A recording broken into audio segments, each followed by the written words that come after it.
Okay, welcome to Getting to Know Mojo. This is episode 6. I'm Mike Taylor. I'm here with my co-host and good pal, Jordan Rogers. Allah Akbar, motherfuckers! Oh, wow. In with the racism. It's not racist. So, Jordan, you were away last week. I was. How was that? What were you doing? It's quite fun. I was in Edinburgh, picking up my lady. Oh, and you did anything nice? We tried. You tried? Okay, so what did you try? Not much, like, to be honest, we just kind of, well, we went up, what's it called, Arthur's Seat or Arthur's Peak? That volcano. Yeah. But, have you been up it? No. Oh, fuck's sake. I mean, nobody I know has been up it. I know people who have. Yeah, because everyone's been up it. That's the thing. When you're in Edinburgh, you climb up it.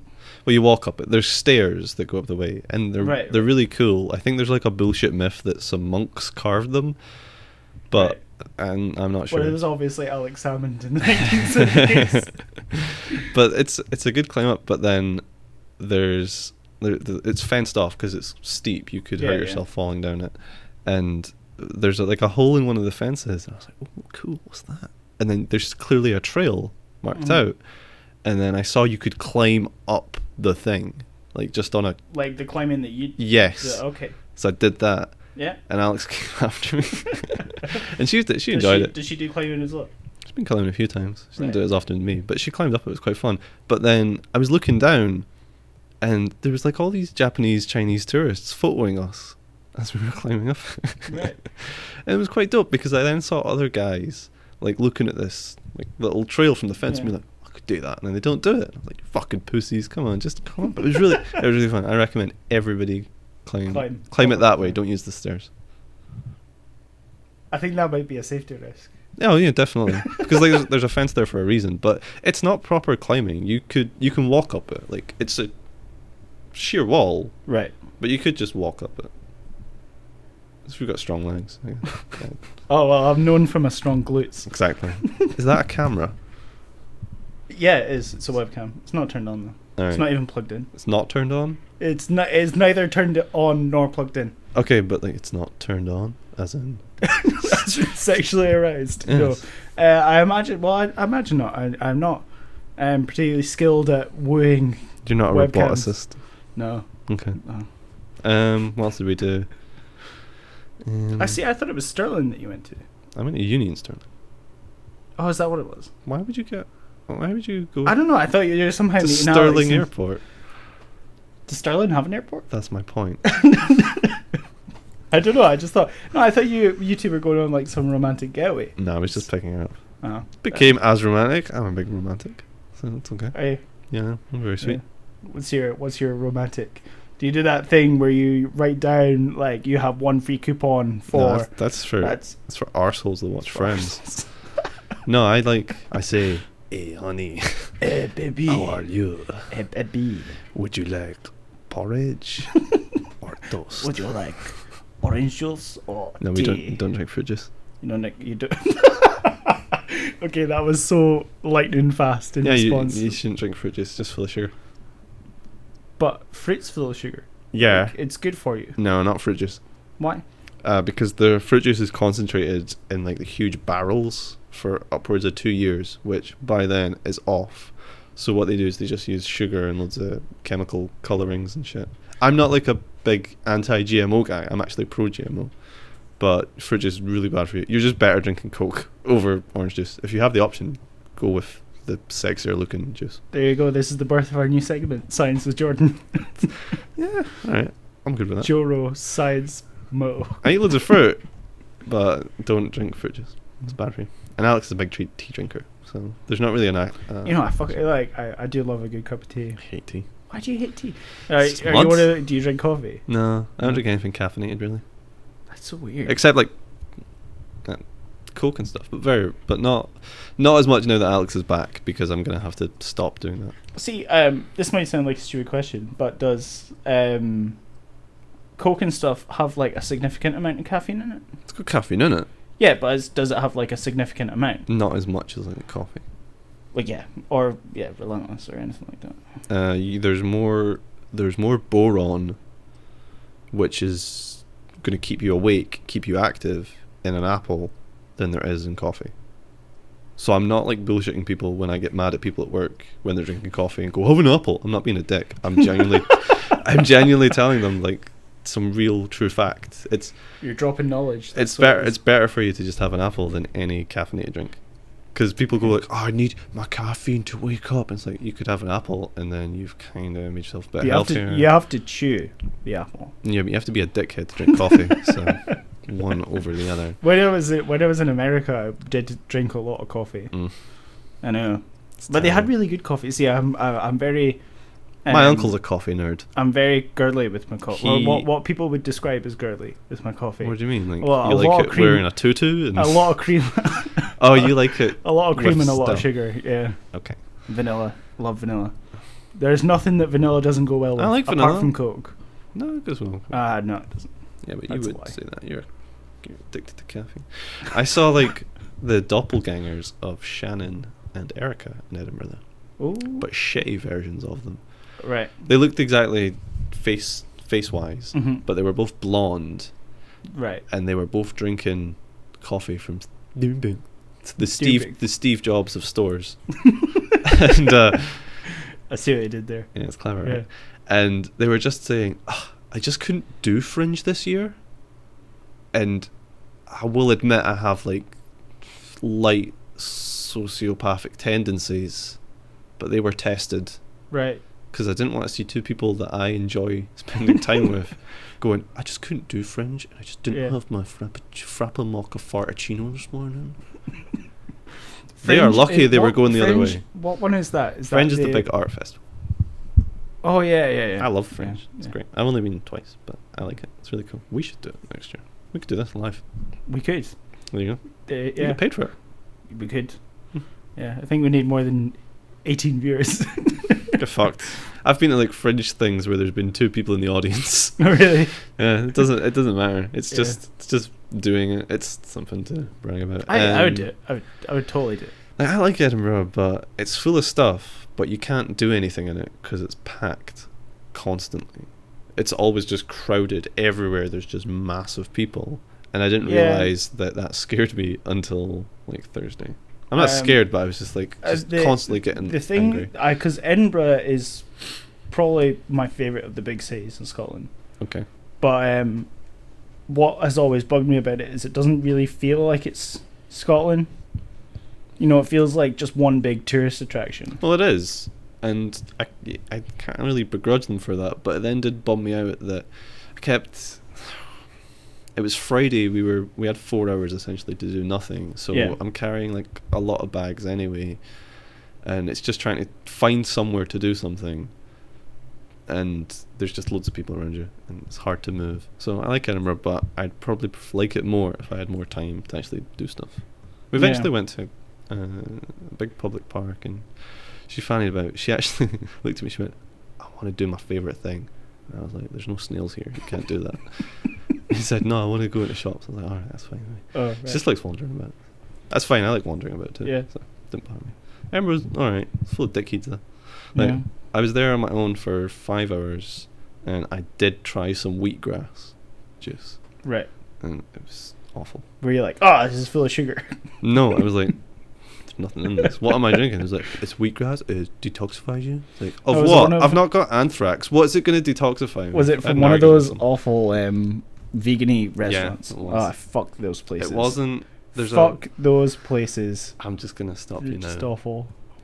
I had the exact same attitude last year to a vegan restaurant in Edinburgh that's called some stuff enough something, and we passed by it this time, and we were gonna go in, and I was gonna be upbeat about it, but Okay. it was too packed, so I wouldn't mind going back again. But I'm Yeah. with you on vegans that are like but then they've always got colds as well. So Yeah, well, it's vegan and gluten-free people. Like, gluten-free people who don't have a medical requirement to be that way. yeah, there's no benefits of not eating gluten. There's not, but people There's don't none. think that. People don't think that. Like, It's like circumcision. I dropped gluten. And, Dropped gluten. yeah, I just dropped gluten, and now I'm so much healthier. Do you hear a buzzing in your headphones Yeah, each time sometimes. you speak? Yeah, sorry. Okay. It's because this microphone is weird. So That's weird. That's because some It's dickhead got used like it a- yesterday. It's got like yeah. Fucking Edward. Yeah. That Or whatever his real name is. What's his name? That is his name. His name's Edward. Yeah, What was I calling him? William. Yeah, you were William. calling him William. Oh, I got his name finally. Yeah. We're recording on Thursday this week because yesterday we Edward's a came prick. and this fucker was using the radio studio. For other things. Yeah, I keep damn buzzing. student council. Student council. Yeah, he's on the student council. He's like the president of it or something. Gay. I know, right? Fuck that. I don't like that kind of thing. That was never interested me. Politicians, eh? I'm saying that even though I'm on the committee. I might not do that actually. I wanted an election. I wanted to slag people off, and now they just went, you can do it. I don't want that. So I might just go to one meeting and be like, you know what, I've fucking quit, and then just leave. You realise that What? people from work listen to this? Yeah, that's my point. Okay. If you have anything, tell me, and then just realise that I'm going to quit the first meeting. So 2 people have got to ask me to tell Steve about something. Yeah. And I was like, really? You want that? You don't want like something cool? Okay, fine. Idiots. Scrubs. That's what it is. Plebs. Yeah. So while you were in Edinburgh, I was in Glasgow. Oh, Was it? With my mum, more bags. big Donna Taylor, It's not big. big in stature, like presence. That's not stature then. Yeah, no, I said stature and then realised it was the wrong word.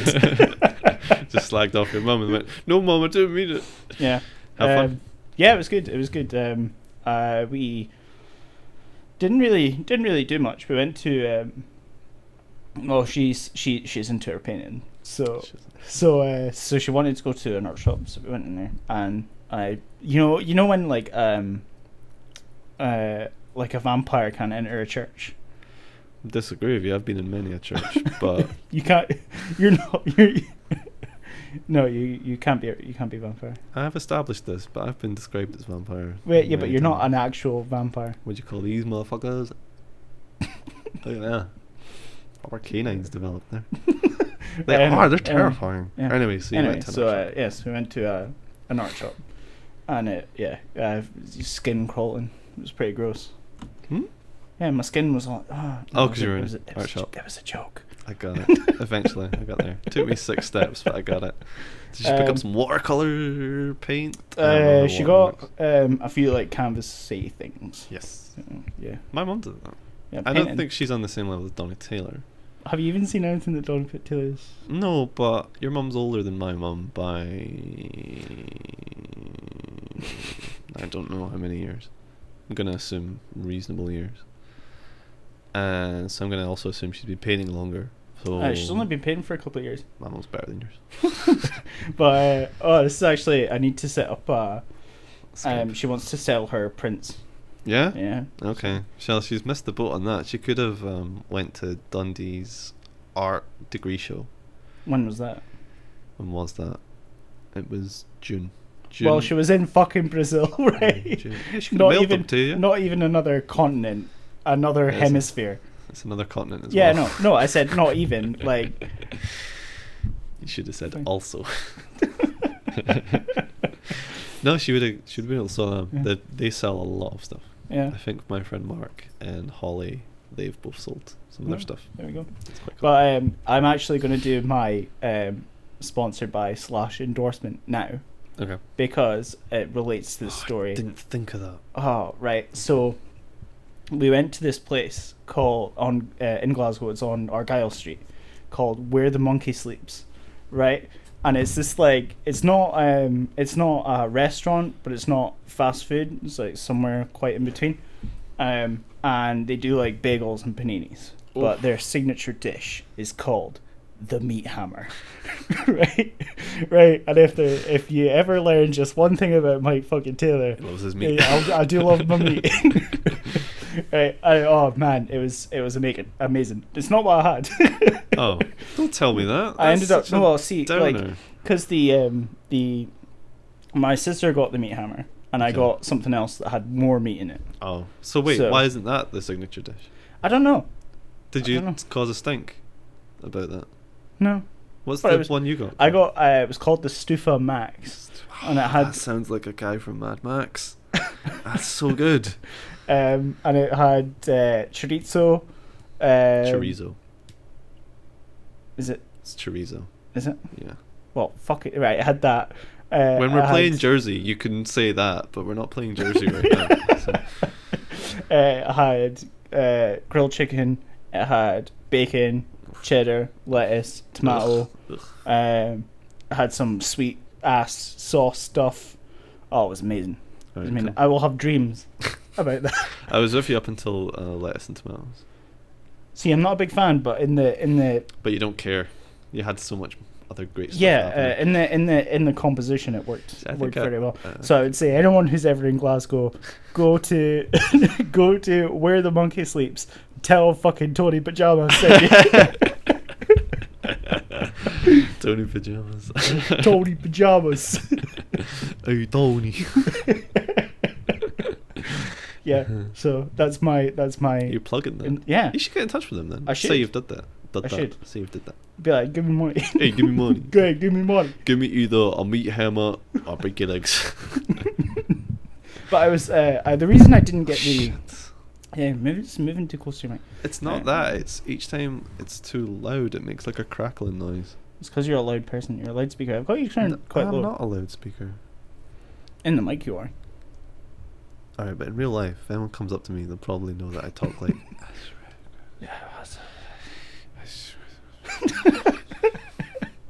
But Speak up. I was put off.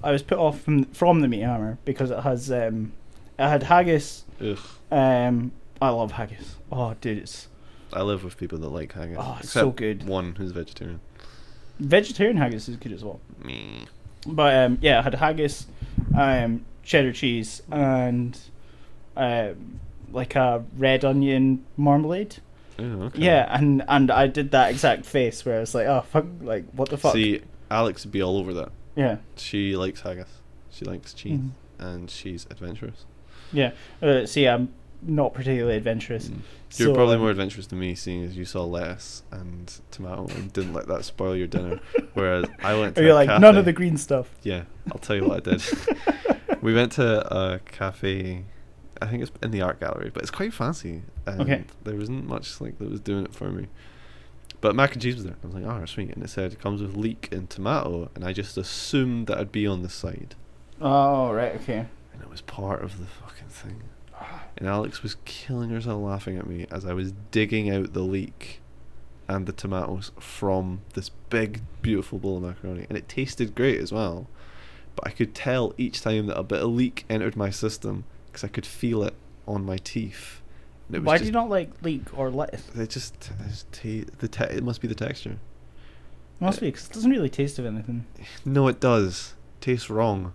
Because each time I tasted it, I was going, this isn't right. And I was really it was really great tasting. Did you feel violated by a I leek? did a little bit. Because I pushed it all to one side, and Alex was just laughing at me doing this.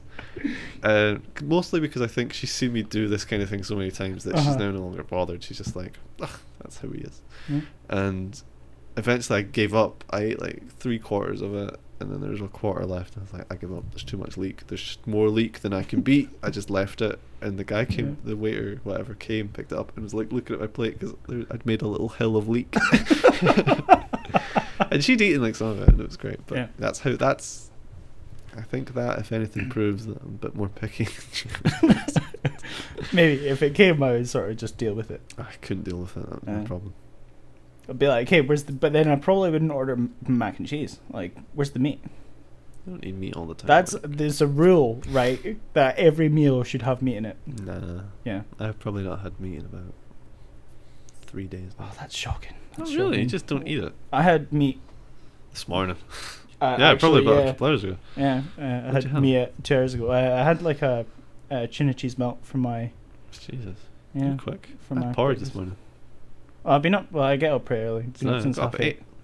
Oh, there you go, man. Well, I got up at 8 and Alex was like, fuck off, and just like stayed asleep. So I was just kind of up listening to The Weekend. That was it. The Weekend. He's brilliant, by the way. Oh, there you go. I'm going to plug that. Yeah, that's your. That's I endorsement. discovered him. I discovered him. I discovered.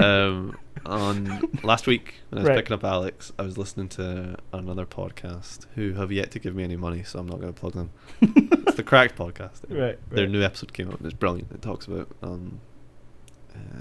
like anger and how it's kind of changed. Right. And how the reason why people pick out one person to be angry at on the internet is because they're not actually angry about that issue, like the Cecil the Lion thing. They're not actually angry that a lion was shot.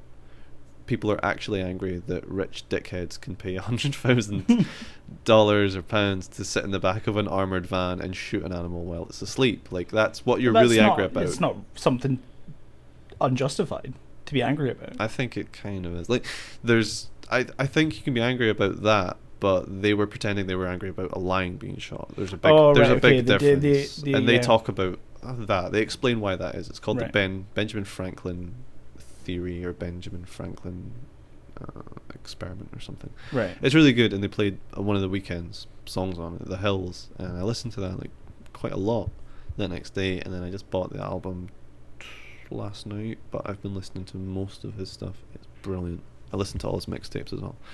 He's 25-year-old from, are you ready? Whoa. Toronto. Whoa. Toronto. He's from Canada. From Scarborough, the suburb of Scarborough.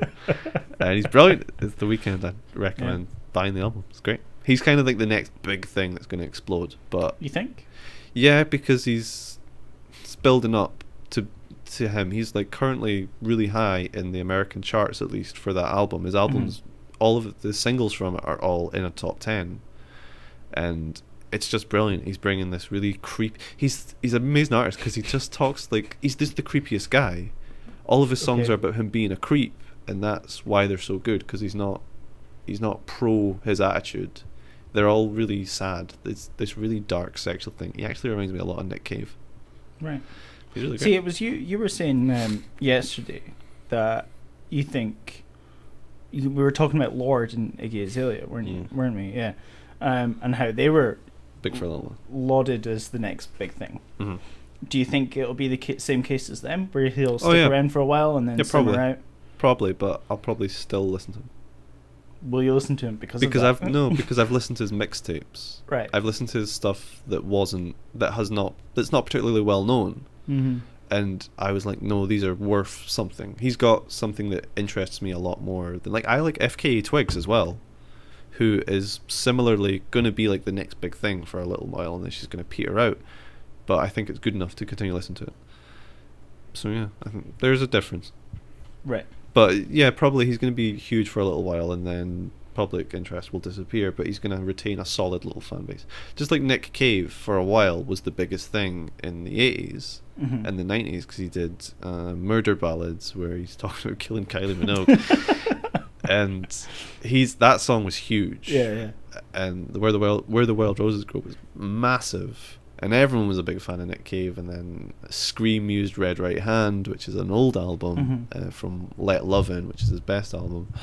And he was, again, huge for a bit and then petered out. But he's always been well regarded, like this incredible artist. He's always had a solid fan. I think The Weeknd's going to be the same. Right. So, yeah. Shall we move on to the main? I've got a question or would for you like to play? No, it's up to you what you want to do. But I want you to tell me, because before we started recording, you reacted really strangely when I said Mission Impossible 2 is my favourite one. It is. It's my favourite one. The one it's directed by John Woo. I love it. It's great, and it's got the Michael Bay. It's not the Michael Bay. 1995 to 2003. Right, you're wrong. John Woo's nothing like Michael Bay. John Woo, if you watch John Woo's films, they're amazing. His later work, not so much.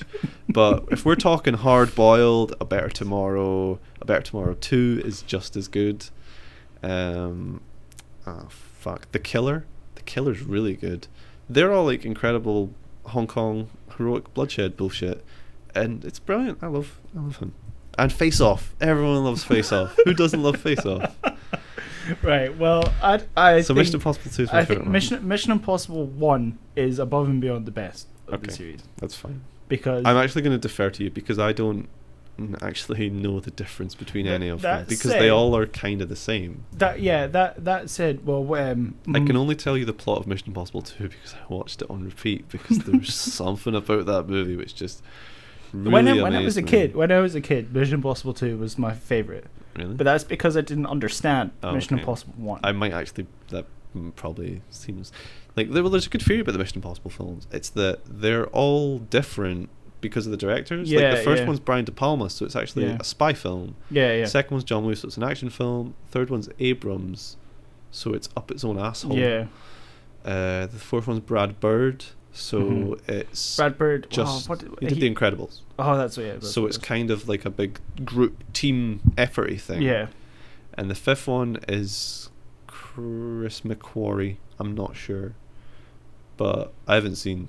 Well, that's this what I was one just either. about to say. When I was in Glasgow, we went to see Mission Impossible 5 in Right. the big Renfrew Street Yeah. cinema. That was pretty good. Is that right?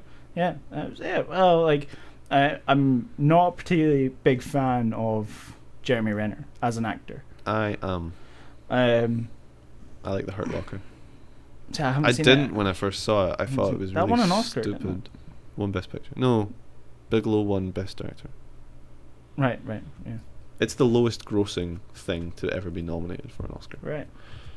But yeah, I'm not a big fan of Jeremy Renner as an Mhm. actor, and yeah, so I was just like, meh. No, But and I don't like Simon Pegg. you said you did like Simon Pegg. No, that was not me. Why don't you like Simon Pegg? I don't know. I just don't think he's funny. I think he is. Um, I love Simon Pegg. Not in a sexual way. maybe. No, Well, not definitely not in a sexual way. But Simon, if you hear this, call me back. If you hear this, can you go and do Spaced Season 3, please? We're waiting. Yeah. We've been So waiting 10 years now. so it's like it's not really a cast that I would sit and watch. Okay, Um, that's fair. but Mum chose it, so Mumska. yeah. So you know, got keep Gotta my do mums mum's happy. Yeah.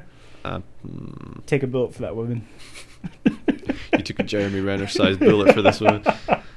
But No, like Mission Impossible didn't really appeal to me. The new one, I'm perfectly sure. Like what I've seen of it, the villain was ridiculous. I've seen the villain. He looks a bit He- like a nerd. He was in no way intimidating. Villainous. Yeah. Yeah, like he was just sort of See, that was the thing. I didn't. The bit that everyone loves about Mission Impossible 3 is Philip Seymour Hoffman yeah. as the villain. I didn't think he was that good So yeah, I thought he was very good. because I think he's over the top in it. In 'Cause of the his plane, whole, I'm gonna hurt her. yeah, I'm in the gonna plane hurt." scene, yeah, he's over the top. Oh, just all of it. Like he's just, and he's also, what's his thing? He's like an arms dealer or something. I think so, yeah. Like that's another problem with the Mission Impossible series. They're quite difficult to distinguish. Other than the set pieces and the tone of them, Yeah. their plots are all pretty much the same for me. I can't tell you. I can tell you Mission Impossible 2's plot because it's ridiculous. With Dougray Scott as the villain. Yeah, I Yeah. like him. He He's was good great. as the villain as well. Yeah. He was meant to be Wolverine, yeah. and he didn't do it. Which I don't know. I think Hugh Jackman at the time was a better cast. Nah, he's shite. I hate Hugh Jackman. Huge Action Man is shite. But yeah, I like Dougray Scott. He's just a guy he gets picked by a lot of actors though. The Who's majority. Dougray Scott? Yeah, to Yeah. be in films, like the star will go, I want him to be Right, the right. villain. That's how he got that role. Tom Cruise was like, I want him in it because Yeah. there's something. I like him. I think he's really great. He plays Sean Ambrose, who was an Ex ex IMF, IMF. which is the worst. Oh, Impossible Mission Force that's is so the worst stupid. code name. So aren't they But then it's- affiliated with the American government? Yeah. So arguably they're like a government sanctioned thing. I would like it more if they were like a private spy organization, like ISIS Oh, and yeah. Archer, Yeah. not the Not ISIS the, that drink Red the- Bull. in real life. That drink they drink rocket fuel, and that's the shit that keeps them awake. I think maybe in the 70s when it was because was it the 60s or the 70s? It's a TV show. Yeah, but in that era, it maybe sounded. And they quite sounded hip. cooler. Yeah, Yeah. I get that. That makes Yeah. sense. But yeah, it doesn't But quite I know that translate. the first one was quite criticized by fans of the original series Probably. because But they're dead now, so it's alright. they're dead. They will be. Just like I'm sure there's people that criticised original fans of the Equalizer Yeah. who are going to be dead soon. So who could just Yeah, they'll be like, oh, you can't recast. can't recast. You can't that guy. recast I can't remember his name. whatever is as I really Denzel, don't remember his name. the I'm not a fan of main Equalizer. character. The guy that played him. Oh right. I didn't okay. watch Equalizer. It just looked like That was in the 90s, wasn't it? the Equalizer. Yeah. No idea. Yeah. There's like I can't remember. I watch loads of weird stuff. There's stuff I hope never gets remade. because it's too weird, and it's already been remade before and it didn't work. That's why I'm quite happy that it's not going to happen again. The Prisoner, like the Fantastic Four. no. Like The Prisoner was remade for ABC, Right. with Jim Caviezel, who is great in a TV show I like until it got stupid, and Ian McKellen. Right. And The Prisoner is a great show original because it's trippy as hell, and it's very, very influenced by the 60s because it was made in the 60s. Mm-hmm. But you can tell that whatever was in the air back then it infects the show, because when you watch it now you're like, this is so fucking weird. Yeah. And the remake didn't do it. And then the Avengers, as in John Steed and Emma Peel. I can't remember the guy that plays John Steed's name, but Diane Rigg played Emma Peel. Similarly, in the 60s, it's this weird British government secret service. It's trippy as hell. Watch it. And they remade it in the 90s with Uma Thurman and Ralph Fiennes, and it's one of the worst movies ever. But you need to see it. It already sounds like something that I want to watch. It's incredible. It's about Sean Connery stealing the weather. And his name is Sir August de Winter. Wow. You need to watch it. Wow. I watched it as a kid and thought it was Sounds trash, amazing. and I've watched it recently and I think it's son of brilliance. I love it so much. Yeah. Right, back to Mission Impossible 2. Sean Ambrose has stole a weapon called Chimera. Yeah. And not Halle Berry. Thandie Newton is a thief. The girl. Yeah. Black hair. Yeah. Yeah. And everyone goes, Halle Berry. It's like, no, it's Thandie it's Newton. not, it's Get not. fucked. Yeah. And she and Ethan do really bad witty banter until they fall in love in a bath. Yeah. Yes. And then she gets infected with it and something, which means Tom Cruise has to fight. He has to joust people essentially on a motorbike. Yeah. And he gets a cool hero scar on his face, and then he fights Sean Ambrose in the sand. It's brilliant. Mission Impossible 2. Should have won all the Oscars. Should have won the Palme d'Or. I don't know. I think 2 is probably... 2 is the worst regarded. Yeah, people, 2 is probably my don't least like favourite of the series. Yeah, you're not alone there. 4 was quite forgettable. 4 is Ghost Protocol. Yeah. That's the one I watched, and I went, that's a perfectly serviceable movie, but I'm probably never going to watch it again. Yeah. There's nothing that gets you particularly excited about it. Yeah. It's just perfectly watchable. Well, I would say 5 is now the worst in the series. You think 5's worse than 2? Yeah, but Is then that 'cause of the cast? I enjoy 2. Okay. And I enjoyed 5. I just wouldn't watch it again, whereas I would watch 2 again. All right. Okay. Are you going to watch 2 again because of my love of it? No, because like it's a film that I did enjoy watching as a kid. Oh, there's doves in it as well. Because John Woo, there's doves in that underground bunker. Ah, yes. Oh yeah, he puts doves in every film, doesn't he? There's doves in every film. It's because when you walk with 2 guns in front of doves, Mike, it looks cool. I don't know if you've ever shot someone in the street, but I have, and there was pigeons around me, and it didn't quite translate. See, I did it, and it was sparrows. Fuck People sparrows. just like laughed at you then. Yeah. Right, so even the guy I shot was like, he's like, you look like a fanny. You look like an arsehole. You're gonna shit yourself when you die. I said that to him. Yeah.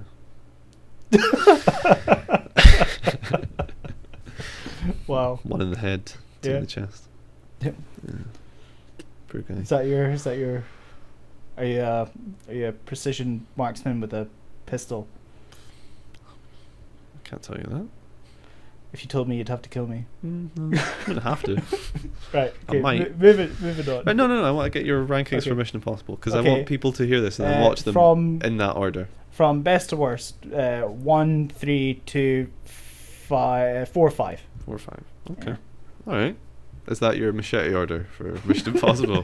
Because it doesn't really matter. Is this Because how they're we all segue? the same film. Is this how we segue into the machete order? No, because you actually discussed it with me yesterday. And Oh, you don't want to talk about it anymore? I'll happily talk about it again. But Kind of forgotten what I wanted to say. you were just... I didn't understand how the machete order worked because I'd heard about it.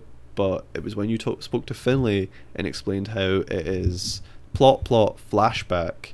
That Yeah. blew my mind. Yeah. Because I was like, that's genius. That's such Yeah. a clever thing to do. Yeah. And then you round it out with the outcome. Yeah. Because it means for at least 4 hours, because you're watching episode 2 and 3, you're thinking, right, hands and shit, Luke's and shit. The rebellion kind of looks like they're in trouble.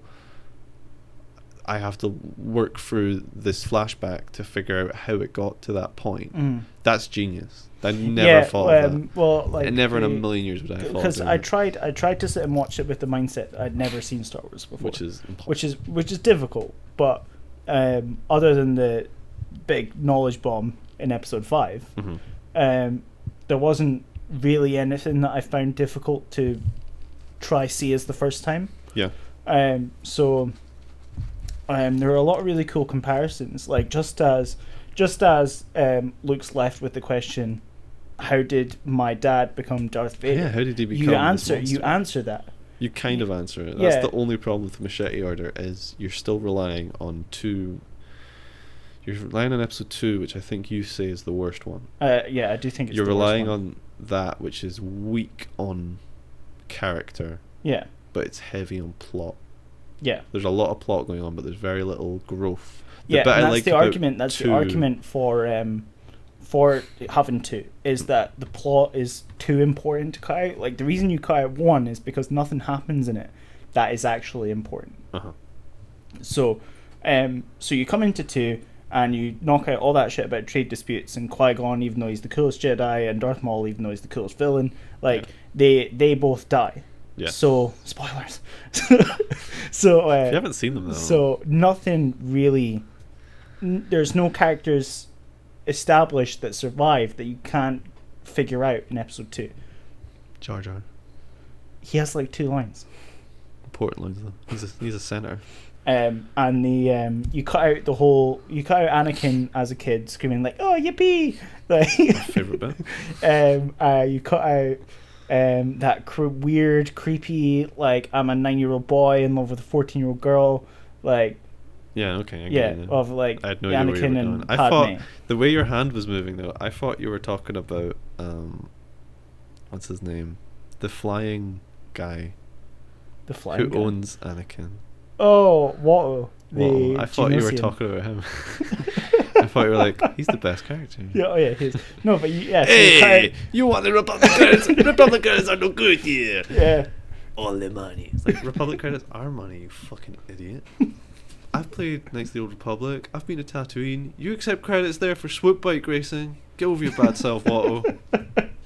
But yeah, so you cut out. Loads of nerds have just masturbated at that reference. Like, I did that too. I love Tatooine swoop bike racing. Which is one of the lamest names for anything. Swoop bike. Swoop bike.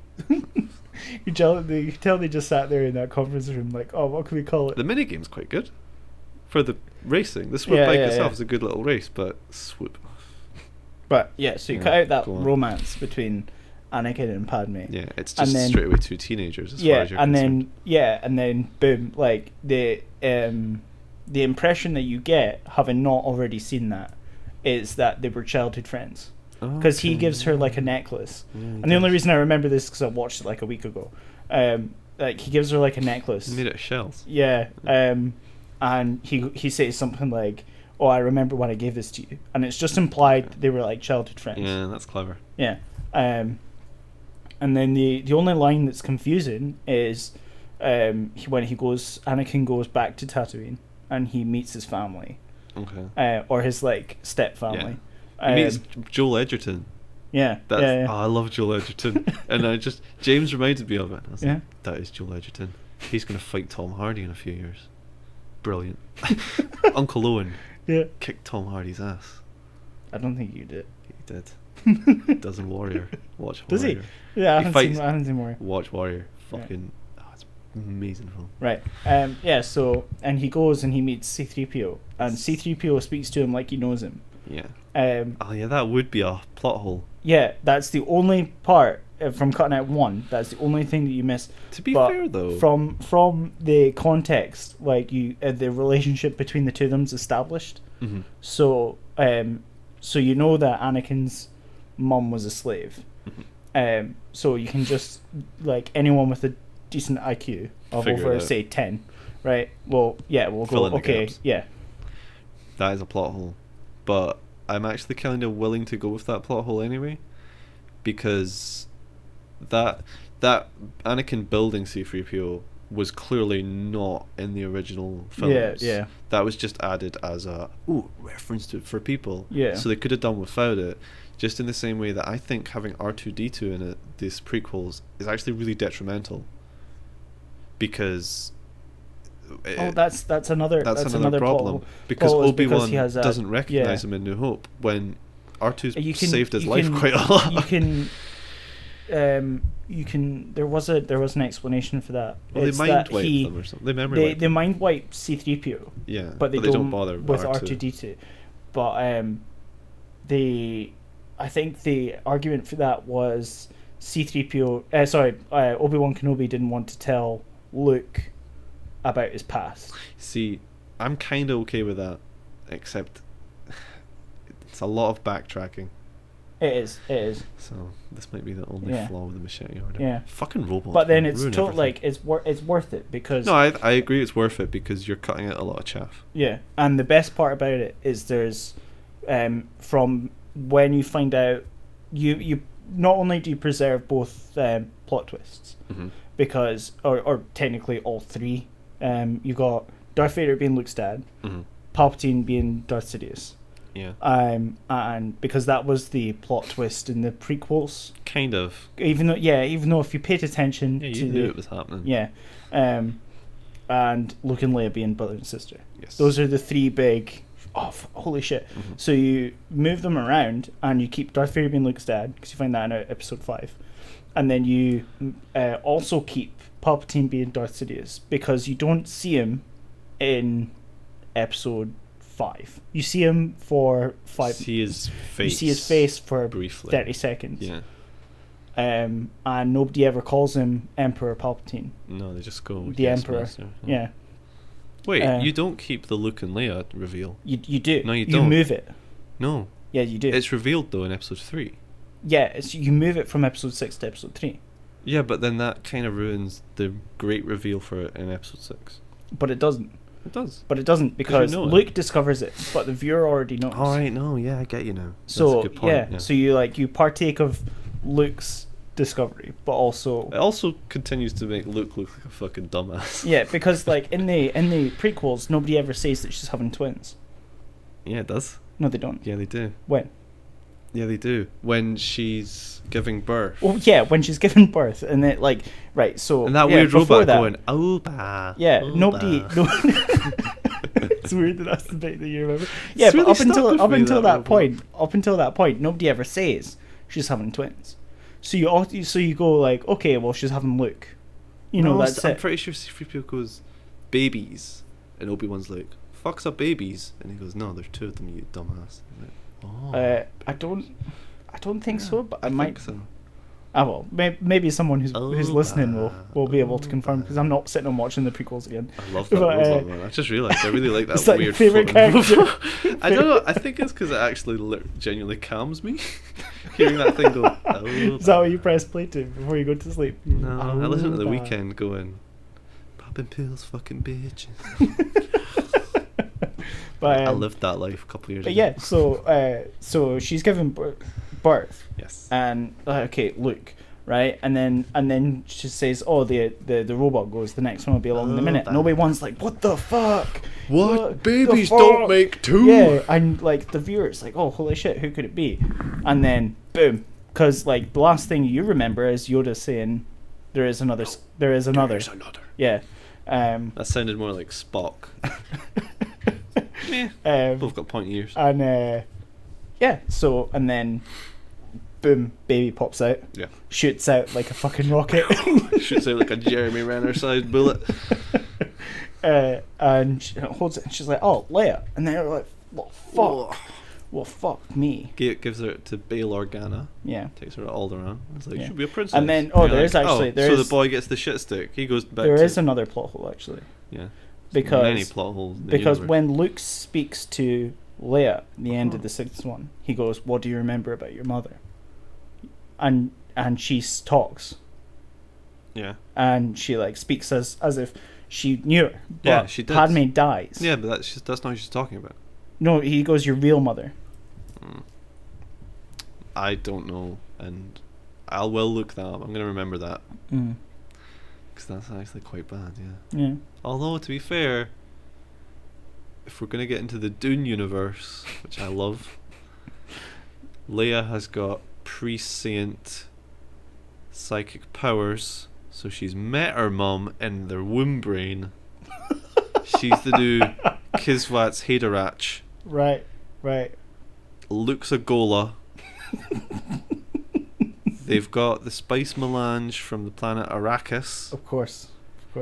And they've did the second, I think it's called the Sundering, so that no one government can control humanity. So there's trillions of humans across the universe. There you go. It's solved. Boom, Plot hole boom. fixed. You just have to fix it with the Dune universe. Right. By Frank Herbert. Yeah. And I'm sure George Lucas wouldn't mind Wouldn't having mind two combining properties. the- Although he doesn't own it anymore. Yeah. Disney Yeah. wouldn't mind owning Dune. Be a bit Yeah. heavy making a Disney Dune movie there. It's like, Well, what happens when you take the it spice? keeps like a really cool theme because when you last see Anakin before he becomes Darth Vader, he is wearing black. He's always tooling around in black. Yeah, and he's got the hood. He's walking with the hood up. On Killing the younglings. on the volcano planet. I like that. I like the fight on Mustafar. I think I've said that before. Like, that's my favorite. It was well bit. choreographed. Last 20 minutes. It's not really. Like, if you compare it, each time I see a fight scene, I ended up inevitably comparing it to like Asian action scenes. Mm-hmm. And Western ones, by and large, don't really hold up that No, well. they There's don't. a lot of fast cuts, and it's because the actors don't actually know how to fight, and they don't Yeah. want to just show the stunt performers, because that's... Even somebody who's thick could figure out that that's not really whoever. The only last time I saw a pretty good action scene, which wasn't cut to hell, might have been The Dark Knight Rises, actually. It's cut as fuck, but that is Christian Bale and Tom Hardy not hitting each other, but they're sparring at least, and it's not cut to hell because it's played stark, because you're just seeing Batman get the hell beat out of him. Yeah. But if you compare, like, I really like The Winter Soldier, Mm-hmm. and I think one of the highlights for it is that elevator fight. Really? One of the highlights is like considered that elevator fight, and when I saw it, I was like, that's brilliant. And then I watched it again, and there's 70 cuts in that fight, and it's only like 120 seconds long. Yeah. But if you compare that to a Jackie Chan film, or like a Park Chan-wook film, who's just a director, but you know what I'm meaning, Yeah. they'll have little to no cuts, and it's all just one long thing, and it's because they can fight, they know what they're doing. Whereas Chris Evans, much as I love him as Captain America, I can't imagine he actually knows. He's like a particularly good martial artist. I don't actually think he knows. I'm not saying he doesn't. Just with that amount of cuts, you can tell that they were making it look more dynamic than it was. Because there's sometimes where a punch will connect, but then they cut, so it doesn't work. Yeah. And your brain figures it out, but you're also just being given so much information that you fill in the blanks when you shouldn't have to fill in the blanks. If you go to see a film, rarely should you be doing a lot of work. Yeah. I don't know, the fight's good. The best it's not fight as scene good that including like non-Western ones would be, that I can think of, like modern, would be The Raid. Oh, The Raid is such a good film. Yeah, I love The Raid, and The Raid 2 is just as good. Although, like, I had a lot of problems with The Raid 2. It has too much plot going on. Yeah, like there's a solid hour and 15 minutes before anything happens. I don't mind that though, because it still relies on The Raid's selling point, which is there's still loads of incredible fight scenes. There's not a bit of action not happening. Yeah, but there is a lot of build up, and there's periphery characters that don't matter. Like Mad Dog, his name's not Mad Dog in the Raid 2, but that's who he plays in the first one. He's the real kick-ass one. Right. The one that they had to team up on. Yeah. He's in the Raid 2, playing a different character. Right. And he's got a lot of great moments, but he's only in it so that he can be killed. Yeah. And they're like, well, what's the point? And I know the point is to show amazing choreography, and I don't remember what that martial art's called. I'm really pissed off because I looked it up. It's not Muay Thai. It's not Muay Thai. It's Pankrat or something. Oh, yeah. Yeah, I think I'm wrong calling it pancrat. I'm so pissed off because I'll know it as soon as I go home. Yeah. But yeah, I love the raids. Something else. It's fine. When you remember it, you can text me and I'll put it in an annotation. Yay! Right. So I want to play a game. Right. What do you want to play? Because I don't know. Would you? Because we had when I say highly requested, I mean nobody requested, and I just want to keep doing it. Just do it. Look, if people want opinions on this, they need to tell their friends. Or That's as true. The Weeknd says, "Tell your friends, baby, I fucked a pigeon." Listen to The Weeknd. So, The Weeknd's so really I'm going to good. give you a choice. Would you rather play Fact or Fiction or £1,000,000 Bet? Play Fact or Fiction. Fact or Fiction. Okay, right. Let me think. Are these new questions? Yeah. Okay, good. Right. Because I memorized Funny's Okay. answer. Fact or fiction? Dun, dun, dun. Right. A con man once sold the Eiffel Tower. True. Twice. True. False. Fuck off. Oh, no, it was true. Yeah, because I keep up with things like that. Yeah. Yeah, like people marrying bridges and marrying inanimate objects and selling them. I keep up with shit like that. Okay. So that's one to me. In 1986, 2 people were killed in Cleveland, Ohio because 1.5 million balloons were launched into the sky. Yeah, true. It is true. Yes. Okay. I have a system for this, by the way. Why? It's the ones that sound incredibly ridiculous are usually true, Okay. except the Maroon 5 one. Okay, somebody once bought Osama bin Laden a lifetime subscription to Marie Claire magazine. False. False. Okay, actor James Woods served as governor of Idaho for a week while researching a role. Oh. False. So it's false. You're fucking just fucking hell. I'm a big man. fan of James Woods, Oh, and right, he's not okay. a method actor. Oh, see if I put oh fucking hell, Daniel Day-Lewis. Yeah, I did. Totally. I just wiped the floor with you. Would you still said false? Yeah, because he's only done 6 films, and I pretty Oh, much know right, them. okay. I would then go, well, he's an Indian in the Crucible. No, he's not. He's a witch hunter or something. Yeah, he's a He's a Puritan. pilgrim. He's a Puritan. He's a gang boss in Gangs of New York. So that doesn't sound like a governor. He was Lincoln in Lincoln, and you can't meet Lincoln, so he just pretended to be Lincoln in Lincoln. He was a pervert in 9, so he just played himself, I guess. Okay. I don't know if he's bad. Yeah. He was a laundrette owner in My Beautiful Laundrette, so he just was gay for a little while and owned a laundrette. He's in more films. That's just the top 5 I remember. Yeah. He doesn't do many, but yeah. Okay, before Charles de Gaulle was president of France, he was a bounty hunter. Oh. Gonna say true. It's false. It's false. Ugh, so 1 for me. You got me. 1 for me.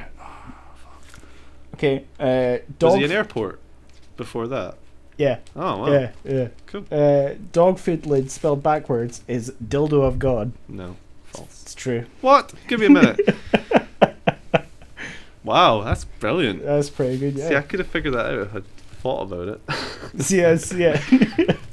I didn't want to think. Ex Prime Minister John Major was actually was actually an accomplished studio musician playing the oboe professionally. False. It is false. You're more likely to be crushed by a vending machine than eaten by a shark. True. It is true. Fucking hell.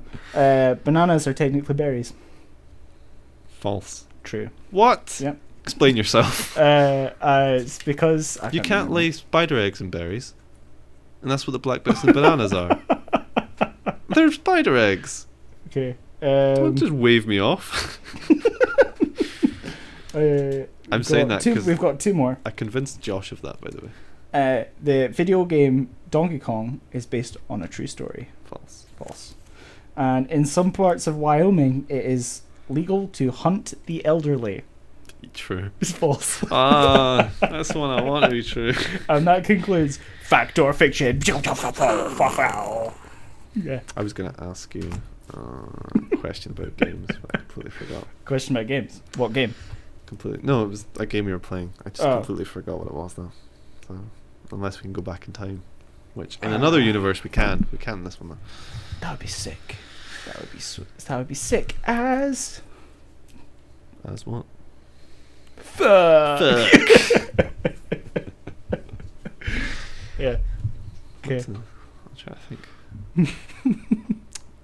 I've got a question for you. Okay, hit me up. This is from the Continue cast, actually. It's 2 years old, but I played it with Alex, and she didn't like my answer. So I'm not going to give the same answer to you, but I will give you one. But I haven't thought of it. Mr. Warner Brothers dies, and he has Mr. Warner Brothers. This is quote for quote from the Continue cast. Okay. I'm plugging. I really like them, and this is pretty much exactly what it said. Mr. Warner Brothers dies. He's loved you from afar his whole life, not in a sexual way. He just watched you grow up, and he thinks there's great things. Okay. And he leaves you his studio, leaves you his wealth, he leaves you his lawyers, he leaves you everything. What film do you remake? What director do you attach? And what lead actor or actors do you do? Now, it has to be a remake, but you don't have to worry about properties or anything. Right, Mr. Warner Brothers has a crack legal team, which you now have, so it's all organised. Okay. Alex didn't like my answer, so I'm not gonna... Well, what was your answer? My original answer to Alex was I would remake one of her favourite films. She's Vicky Cristina Barcelona, and I would have Emma Watson play Vicky. Oh shit, I can't remember who was going to be Christina. Balls, I really can't remember it. But I had the chick that plays Crazy Eyes in Orange is the New Black play Mary Elena. And I would have Woody Allen, who wrote and directed it originally. He would play Juan Antonio, who was originally played by Javier Bardem. And to direct it, I can't remember who I said. I would have Alejandro Jodorowsky direct it. So you would have a film that essentially trips acid. Right. And you'd have to trip acid to go along with it. And she hated it. She was like, why would you ruin my favourite film? I was like, well, first off, that's not ruining it. That's expanding it beyond. Woody Allen would love to play a tall Spanish Lothario. You know he would. 'Cause he'd be like, do you want to come back to mine for wine? Sex maybe. No? Okay, cool. That's not what I would choose this time, then. I would remake... It's a lot of films. Yeah, you get a good choice, yeah. don't you? I'm trying to think. Well, automatically I know, regardless of what film it is, Nicolas Cage would be my lead actor. Your lead actor? Okay. Yeah. Is he your whole cast as well? Or is it just... That was a tempting answer, but too easy. Okay. See, now I'm just thinking of Nicolas Cage films. Yeah, that's a problem. Although that's a possibility. You could remake a Nick Cage film. Yeah. Oh no, you don't, because you have to recast it differently. Oh, you have to, right? Okay. The film I would remake is Renaissance Man, with Danny DeVito. Right. Okay. From I want to say 1994. I've never heard of this. You haven't, right? Okay. Danny DeVito is an advertising guy, right? Wait, is Kevin Spacey in this? No. Okay. And he loses his job and goes into unemployment, and bumps into these guys in Philadelphia, and they open a bar. No, he's given a job working for the army, teaching a group of like privates how to take orders. But the way he does that is like he realizes that they can't, they can't really read or write, and nobody really cares about them. So he goes through Hamlet with them, right? And it's so it's a good film. It sounds actually like kind of my wheelhouse. I might give that a watch. It's a good. I enjoyed it. I watched it not long ago. Problem is, I'll watch that with my current love of Danny DeVito and be expecting him to whip out any minute like, you dirty whore. That's just not going to happen. So yes, Nicolas Cage would be Danny DeVito. Okay. Fuck me. Yeah, and Big it's got boots. now I know him as Raiden in the second Mortal Kombat film. That's Christopher Lambert. No, Christopher Lambert's Raiden in the first one. Oh, I don't know. Jeremy something Reiner, maybe. I want to say something like that. He's like a army captain. He would be played by... Can you cast people who are dead? Yes. Now there was a proviso on this. They did this on Continue, where they cast Yul Brynner as Yul Brynner in Cool Runnings. but they said the skeleton of Yulebrenner. So I don't know if they're alive or if it's just their skeleton. Well, for us though, they're back from along with a crack team of lawyers. Mr. Warner Brothers gave you bring back the dead potion, but he didn't want to use it on himself because his life was very good. His name is literally Mr. Warner Brothers, so it's okay. Yes, you can bring people back from the dead. Okay. What about fictional characters? No, they're not real. Right. Okay. They're vampire. They're vampire. Wow. Bringing back people from the dead is robot. But you can't bring. But you can. I might start a new game of like fact and fiction, but you answer with vampire and robot. Well, Jake was actually telling me about a game that Carl Pilkington used to play on his radio show. Uh-huh. And it's called The Rice is Right. And basically, like every question it was either basmati or or is it pilau or boiled maybe. You know, it boils how you prepare it. Yeah, there's like the Chinese fried rice or pilau. Basmati. Pilau is the last thing Alex ordered from a Chinese. Right. Okay. Yeah. So it'd be pilau then. Right. So basically, he would say a curry, and you had to guess. That's clever, actually. Yeah, it was pretty sweet. Okay. Anyway, right. So I would cast Marlon Brando as the army captain, and then there's I love Brando. 5 or 6 cadets that he has to train. Mm-hmm. And they would be the cast of the Power Rangers. What one? The first one, Mighty Morphin. Okay. Yeah. So, let's see if we can name them. Okay. Not real names. That's not going to happen unless you know them. I know some of them. Wow. So you've got Jason. Only because Amy Jo Johnson was my. I know Amy Jo Johnson. my first crush. Kimberly, Zach. Yeah. Billy. Yeah. Trini. Something like that. Yummy. And not Jason. Tommy. That's the one. No, he's not original. That's season 2. Oh, yeah, he counts. But if there's 6 of him, put him in. He counts. 5 of them along with Alpha 5 and Zordon. So that's the recruits. Yeah. Nicolas Cage has to train Zordon, the Power Rangers, to read and write. And then they do a show of Hamlet. Yeah, I'd watch that movie. I would watch the show. There is not enough trailers in the world that would not get me.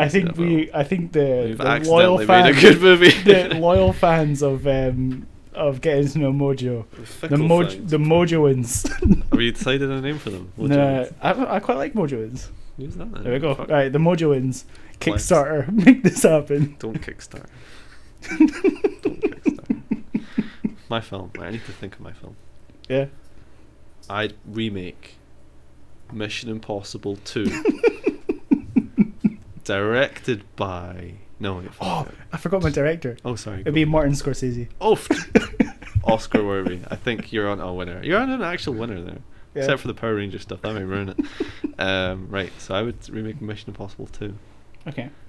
And I would have Deep Roy playing Ethan Hunt. Okay. Now, if you don't know who Deep Roy is, look him up. Look him up right now. Mm-hmm. Seriously. Go on, look him up. Fine. Right.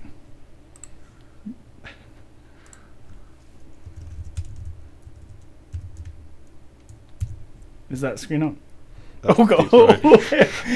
He was one of the Oompa Loompas, wasn't he? Yes, he's all the Oompa Loompas. And he's also the thing in Star Trek. I can't remember his name. Him and Simon Pegg in Star Trek. He's got like... right, yeah. I'd have Deep Roy as Ethan Hunt. Okay. I would cast Hugh Jackman as Sean Ambrose. Okay. Halle Berry as the chick that's not Halle Berry. And I would have it directed by... Fuck it, David Fincher. You did Gone Girl and Fight Club and every trippy movie you've ever seen. There you go. Sounds amazing. I know, right? I think we do have a couple of winners here. No, 2 winners. Yeah. Oh, I've got a question for you. Okay, hit me up. What's your... star sign? No, I don't give a fuck about that. What is... Cancer, by the way. Yeah, I was about to say. What do you know your blood type? No, I don't. That's messed up. How do you know a fictional thing that's not important but you know your blood type? was I Nobody's gonna say? ever told me. You have to give blood to find out, Oh, there you go. and you don't want to give blood. I don't. You are. I don't like needles. So it's not about needles. It's about other. Do you know what? Forget. What was I talking about? Okay, what is your end game for Daniel Craig's James Bond? Because I have 2 versions of it Or do you think you like? that I would make, and because this is meant to be his last one anyway, Yeah. there's like the chances of me directing a Bond film anyway are very slim unless I get a big break pretty much in the next couple of years. Right. So I may as well just tell people it because it's good anyway, and variations of it existed. So do you have an end game for like what you would make the final James Bond film? Because I've got 2. The final James Bond film or the final Daniel Craig? Final Daniel Craig. Yeah. I should have elaborated. Okay. I don't know. Like, Bond films all sort of end the same way. Okay, but this is my point. You can change it. You can make one Yeah, that breaks the mold. I don't think. I Because think. Bond's a villain.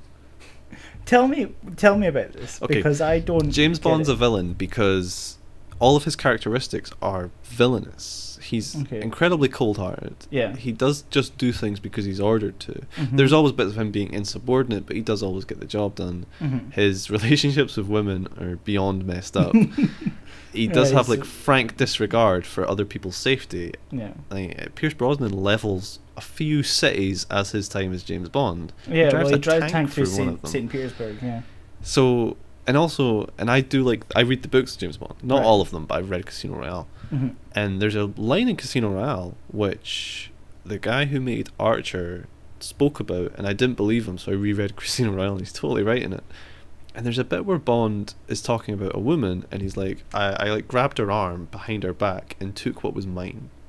So he's just raped that girl. James Bond is a villain. He's a villainous character who's just Okay. kind of doing the right thing, but not because he's morally obligated to, but because he's told to. MI6 has got the perfect agent in 007 because he's a broken guy. He's totally fucked up. That's Mhm. the best bit about Timothy Dalton's Bond, who's the best Bond, is he's just ruined. He's just, that character is so just broken down and tired. So they liquor him up and they fire him into these like impossible situations, and he usually takes care of it. And if he lives, great, he can do it again. If he dies, great, they can just blame it on this psychopathic crazy guy. He's a villain. And the genius of the Bond films is getting you to root for this villain who is just slightly less bad than the antagonists in the movies. Like, Bond is a bad guy, but he's not as bad as Goldfinger. Bond is a bad guy, but he's not as bad as Le Chiffre. Bond is a bad guy, but he's not as bad as Frank Sanchez. Mm-hmm. So yeah, that's fine. Because the Bond films are about villains. They're not about heroes in the slightest. It's interesting. Yeah. Yeah. And Timothy Right, so Dalton's the best Bond ever. my end game for Daniel Craig's Bond. I don't really know. Like, I don't think I would want to do anything that broke the mold too much, Okay. because the James Bond films are very successful, but they're a formula. Yeah, I know their formula. So, you know, The thing is, though, the Daniel Craig Bonds have kind of went out of their way to break the formula. they have, because they haven't given him gadgets. No, not that. He does have gadgets. Every single film, he's got gadgets. They're just subtle. Oh, okay, yeah, well, he has the car in Casino Royale. And he's also got ridiculous The like defibrillator. psychic powers in Quantum of Solace or something. Which, by the way, that title is really bad, Quantum of Solace, Mhm. but it's also intriguing enough to have made me go, "What the hell is that?" Yeah. What was on about though? James Bond. Why it broke the mold? Yeah, because it's a reboot, which is, I think, not okay. I hate that about Casino. The only bad bit about Casino Royale is the beginning, which is in black and white, and it's all amazingly Yeah. well shot. It's a good little story, but it's a reboot of Bond, and that kind of fucks with the whole Bond thing of, we just bring in a new guy. It's the same character. Don't worry about it. I'd have preferred that over, well, here's his beginning, because now retrogradely none of the other films happened. Unless you can it's argue, the code name, which still works even in the Skyfall universe. Mhm. It is not impossible. James Bond is a very common name. Yeah. It is not impossible that MI6 just has a fetish for that name and just Yeah. recruits people with that name.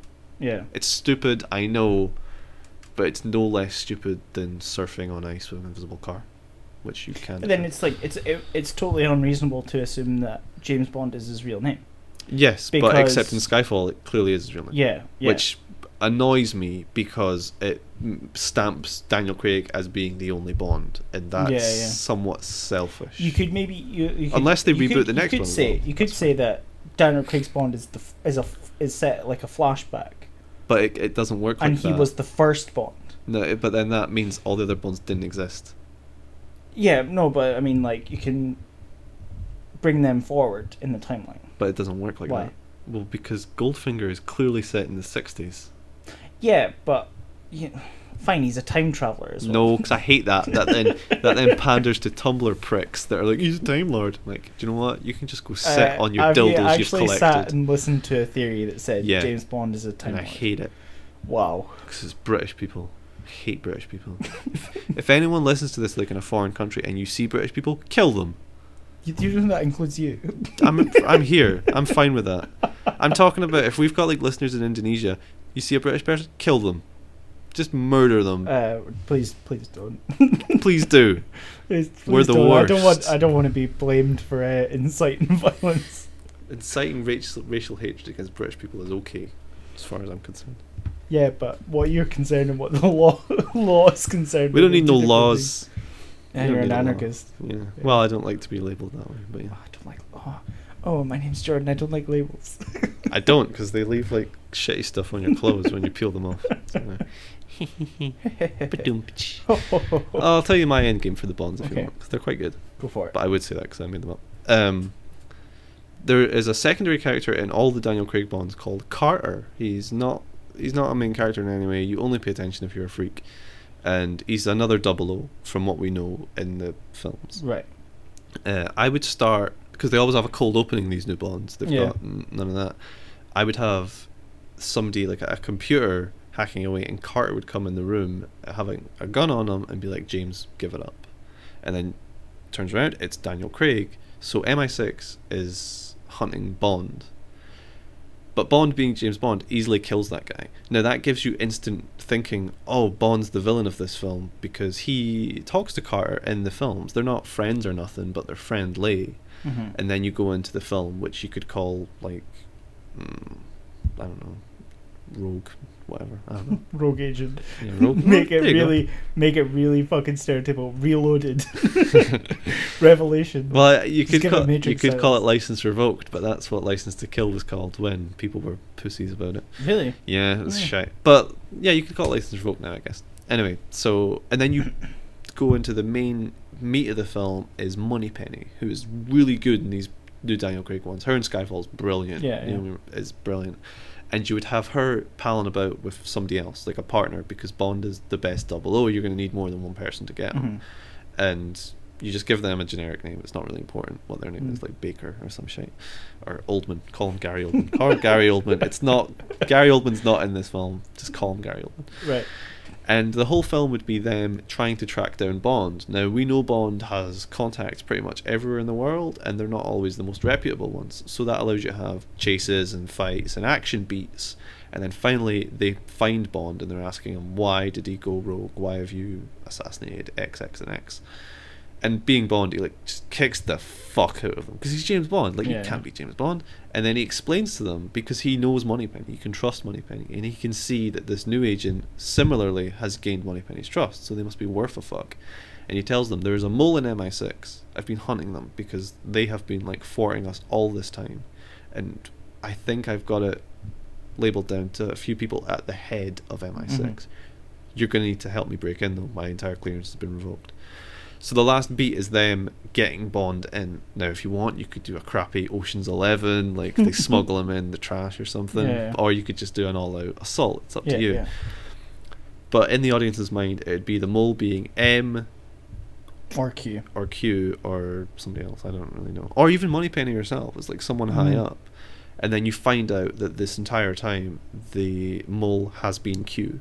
Because Q, as in Quantum, which was what they were trying to make as the Secret Service, which is now morphed into Spectre. And you would just have Q reveal explanatory information of, yeah, it's always been us. Like we said, we're everywhere. Mm. And you can either kill Q or keep him alive. It's not really important, but it has to end with James Bond either being dead or retiring, like being so crippled that he can't do it, and he would then pass the James Bond name to either a new guy or retire the name, and you start following Moneypenny. Right. And that's how you would end that one. Or you could go with just James being the hero, and there's like this group of like special service things just doing terrorist actions or whatever, and it seems that they're all based on MI6, because that's kind of a rehash of Skyfall's plot, but it's because of M. This would be these people wanting to get rid of all kind of information services, and eventually Bond would track down the head of that, and you have one of the old Bonds be him. You could have Sean Connery or Timothy Dalton, but the main point would be, I was you once. Like, they would specifically say, I genuinely know how you're feeling. I was you one time. And then it would be them just revealing. This is a constant thing, though. There's always a Bond. There's always a villain. And you know who gets hurt by it? Just regular people. We need to stop just information being controlled by governments. And that's how you end the entire Bond franchise. There you go then. There you go. That's how it's done. I'm waiting. Broccoli. Albert Broccoli is the guy that owns it. So Right. if you want your franchise killed, just get in touch with me. You'll finally win a Bond Oscar, though. That's not a song. Telling you. Skyfall shouldn't have won that. What, the song? Yeah. It's a good song. It's all right. It's an obvious Bond song. It's not as good as Chris Cornell. He did You Know My Name for Casino Royale, which is It's a good yeah, song. it's like, you listen to that and you're like, yeah. Sounds like Misfits in a little bit. Like, I killed a baby today. I don't know. I just don't like. It's the same. Let It Go shouldn't have won the Oscar. Did it? Yeah. I didn't keep up. Yeah. Oscars this year. Yeah. Fuck that film. Do you know what did win the Oscar though? What for won the best Oscar? song? What? And it was totally deserved. Oh. Man or Muppet. Am I a man? Or am I a Muppet? Am I a Muppet? A very manly kind of man. I like that song. Although it didn't have much competition. It was against Rio, which is a load of shite. I don't know, the last before that, the last one that I paid attention to was Jai Ho from Slumdog Millionaire. Really? Yeah. I hate Slumdog Millionaire. I haven't seen it. It's such a bad film. But it won the Oscar. So what? That's what everyone says. But But Jordan, it won the Oscar. Yeah, do you know who else won an Oscar? Eddie Redmayne. Freckly little fucking midget. I hate Who then Redmayne. shat on his Best Actor award immediately by starring in Jupiter Ascending. Jupiter Ascending is brilliant. What? Channing Dogum. Channing Tate, man. Channing Tats is brilliant as a dog. Because there's a great bit. It's like, I've got more in common with a dog than a human. She goes, I love dogs. Jupiter Ascending's really good. I'm a huge fan of the Wachowski brother and sister now, actually, because Larry had a sex change. He's now Lana or Laura. I can't remember. But there you go then. I love the Wachowski brothers. I like all the Matrix films. The Wachowski siblings. Whatever. The Wachowski dudes. Okay, right. So we have half an hour left. We don't really have half an hour left. We have a fucking however long we want. Are we That's going to true. get into the meat? We are. We're about ready You to get start the the meat hammer. show. Allah Akbar. So would you like? So Can I go Jordan. first? Yeah, Jordan. After last week, said that he wanted to talk about conspiracy theories. No, I want to talk about conspiracies for a reason, though. Oh, Because this goes to YouTube, okay. and that's most of my entertainment when it comes to conspiracy theories. Because I'll tell you something at the end, what I do pretty much nightly that Alex is worried about after, obviously. I want to go first, my conspiracy. Okay. So we're doing a top 5. We both prepared 5, and we both have an honourable mention as well, don't we? Yeah. Yeah. And I'm really interested to see if any of them See if they overlap. Yeah. Right, I'm thinking if we should do it in turns, because if it overlaps, I don't then want to repeat and use my honourable mention, because I don't have much to say about my honourable mention. Oh, see, I could talk quite a bit about my honourable mention. So do you want me? Right, yeah, you go first. All 5 first. We could One take at it in a time. turns. Okay. You take it in turns. Right, my number 1 is the lost time conspiracy. Okay. And I'll just read you what I've got, but Okay. I'll expand on it. In the 1500s, the Roman Catholic Church realised that Easter was happening later in every year, and they didn't want it to roll into Christmas eventually. So they realised this was due to the Julian calendar. So in 1582, Pope Gregory the 14th ordered the creation of the Gregorian calendar, which we still use today. Yeah. It's not perfect, but it's pretty useful. If all the leap years are counted, though, it adds up to 13 instead of 10 days from the time it was implemented for the church to be working. The theory is that the church made up 300 years of history and that right now we're actually living... Oh, wait, hold on. Oh, wait, yeah. It then expanded the 614 to 911, 911, was forged by... Although 9/11, just saying, conspiracies, church... Jet fuels, camels, tail beams. Was... I was going to use that as the bumper to what we were talking about. I completely forgot. Was forged by the church, and we are currently living in the 1700s or the 1800s based on the calendar record. Right. Theorists claim that artifacts and historical figures from these times are fabricated or completely fictional or mistaken for others. So Charlemagne wasn't actually Charlemagne, he was somebody else. Yeah. So right now we're living in the 1800s. I love this. I love the idea that the Middle Ages just never happened. I like it because it requires my favourite thing, which is a big cabal of people to decide to troll the entire world, and they did it. Now it's bullshit because it's bullshit, but it's one of my favourite conspiracy theories. I told you it was niche. That is pretty interesting. Okay, your one. Okay, right. Mine is Saddam Hussein's owned a real Stargate. And that was the reason. That was the reason for the Iraq War. And what I've got written here, I just wrote like a couple of sentences for each one. Okay. Saddam was in contact with aliens on the planet Nibiru. Yo. And was Mormons. No, it's not because they're it's, cool. Scientologists. Yeah. No, Scientologists don't believe in Nibiru. They're not. Nibiru is a genuine at one point. Is it something? It's not real. It was theorized to exist. It doesn't exist anymore. Right. Anyway, go on. And was going to trigger an alien conquest of Earth, and that's why the New World Order intervened. It's the only way to go. NWO. I read that. Oh fuck me. That's man. Brilliant, right? Yeah, and it's like it's a guy with a PhD wrote it. Yeah, I know. Yeah. Most of these people are like clever, except when they're not. Boom! There you go. Wise words. It's the quote. Here's my second one. Okay. It's the hollow Earth theory. Oh yeah, I've seen about that as well. Multiple theories about that the Earth is hollow. The reason for this is multiple. There's reptilians, Nazis, the NW hiding in secret bunkers, waiting for the apocalypse.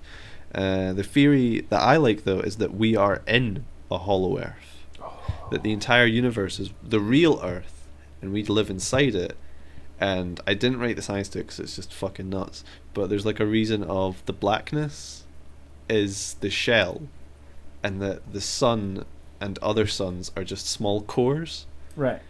And I don't know why people would like to live in a hollow Earth. Like why they would not want to believe that the universe is an expanding, amazing thing. Why they would prefer to live in a big shell.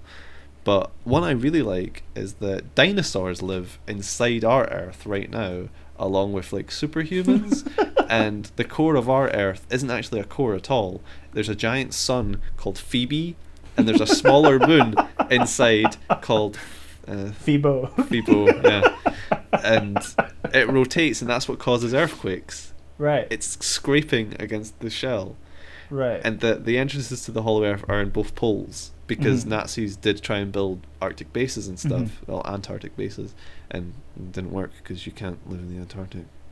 It's pretty bad idea. You big dumb. That actually segues into my next theory, which is Hitler is still alive. And he'd be 140 he would be now. He would be a mighty age. He'd be dusty. But the theory is that the Hitler's body was never recovered. Yeah, it was burned. Yeah. Well, it wasn't really. You got the truth. Yeah, right. So what Hitler actually did was he escaped to Argentina on a submarine, right? And I looked. The theory that I looked for was that the Nazis have a secret moon base. Yes. But I couldn't find that last night. Yeah, I couldn't find like a decent enough summary of it. Strangely, all the records were gone. All the truth seekers have disappeared. So, but this one I think is better because Hitler is pulling the strings over global events since the 1940s. Yeah. I'm done with that. So he was behind 9/11. Of course. And the Gulf oil spill. Of course. And any terrorism attacks. Of course. and any bad things happening. He's also behind really superfluous stuff that people took way too seriously, like Twinkies no longer existing. Yeah. He was also genuinely behind the Volkswagen Beetle. Yeah, but that's not fun. That's not. He also killed Paul McCartney. That was my honourable mention. Okay, really? Yeah, yeah. Okay. What else did he do? He clearly killed Jimi Hendrix. He's just responsible for everything. Yeah. That guy. He's a bad egg. Yeah. We were right episodes ago. And Mama Cass. Mama Cass. Yeah. Right, here's my third one. I really like it though. The Earth is flat. There's a. Okay. I encourage everyone to join this group though. If you type in the Flat Earth Society, they have a website. They have a wiki that explains it in what I think are reasonable terms. It doesn't make sense, but it's reasonable. They believe the Earth is flat, and there's a giant ice wall that surrounds the Earth that just goes on for. Nobody's ever trekked it, so as far as we're aware, yeah, and that the reason why everybody is on a flat plane is because it's literally flat. You can't go to Australia, Mike. You'll be upside down. The blood will rush to your head and you'll die. It's obvious we're on a flat plane because gravity pushes you down. It doesn't push you up. If you're up, if the Earth's round, it'd be pushing you up. That's not how gravity works. Yeah. It goes up. Totally. And I can't remember what they said about the sun. I think it's just and then curtains call at night, and then the next morning the techies pull the curtains up and the sun comes back. I love the Earth is flat. It's fucking amazing because they also proposed that NASA has faked every single launch and every single photo of space and of Earth. That's my favourite bit. Is that they faked that Earth is round, because that means somebody at NASA had to be like a graphic designer and then just draw the Earth and be like, oh, we've got to get the contours right. Crayon. Gotta get the mountains and the scenery. Hey guys, I need more green Crayola. We've got to wipe out the dragons. There's so much we've got to do. Yeah, I like the Earth is flat. Okay. My next one is the dinosaurs helped build the pyramids. What? Yeah. Tell me more. Right. So it was it was thought of by an evangelical pastor, right? Who is in charge of teaching children. Yeah. Right. I don't see anything wrong with this. And I've got it as it was written. As it was written in the time of the Dino Lords. By Dinoceros, right? Building the pyramids was mentioned in the Book of Job. Yeah, it probably was. I wish I had a Bible. We might need to start bringing a Bible in. So what would you be Book of Job? Like, does it say something about the great beasts helping or some shit? Well, I didn't go and read the Book of Job. Oh, okay. I have read the Book of Job. Okay. And for anyone who's not aware, it's the Job is a man who believes in, like, who's the most devout servant of God. You better. Yeah. And the devil says to God, I remember this. He punishes Job. Yeah, so he has a good life. He has a good life, and he has a hot wife and loads of kids and a good land, and he's got loads of money. So the devil says, "Oh, if you take away all his money, he won't love you." Yeah, he won't love you, and so he takes all of his money away. And Job says, "Oh, it's fine because I still have my family. I still have my family, my land, and God." And then so the devil goes, "Right, okay, God, if you take away his land, he won't worship you anymore." So God takes away his land, and he says, "Okay, I still have my family and God." So God takes away his family, kills them all. It's fine, I still have, at least I've got my health and God. Right? He gives them boils. He gives it's boils or leprosy. Pox. I can't remember. He gives them some awful affliction, right? And all of his friends come round and like, Job, just forsake God because he's given you all of this stuff and taking it away. That's where the line "Lord giveth and the Lord taketh away." Yeah. So that's the. And the devil's like throws his hat on the ground. Yeah, he's like, gosh darn it! And he God repays Job gives with all stuff back. Yeah, it gives him all of his stuff back. Does he bring his family back from the dead? I think so. I ain't fucking with no zombies. Yeah. Oh well, It's a different time. I'm aware. He gives him back his banging wife. Played by Jennifer Lawrence in the upcoming film. Which I'm directing. Yeah. We got in touch with Jennifer. She's Nick totally Cage. Nick Cage is Job. He's also playing the devil and God.